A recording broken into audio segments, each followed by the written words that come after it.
Taboriščni šah.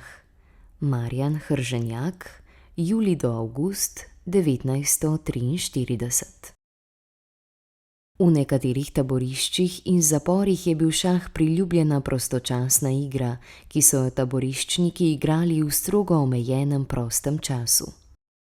Šah taboriščnikom ni pomenil le zabave, temveč jim je pomagal ohraniti jasne misli in visoko moralo ter človečnost.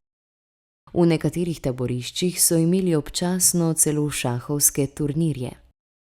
Predstavljeni šah je poleti 1943 v beneškem zaporu izdelal Marjan Hrženjak, kinooperater v Črnomlju, ki so ga italijanski okupatorji obsodili na 24 let ječe.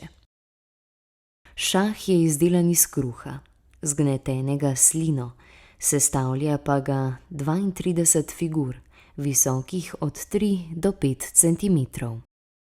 Polovica figur je rjavih, druga polovica pa črnih. Figure so shranjene v škatli s pokrovom, katere spodnja in zgornja površina tvorita šahovnico.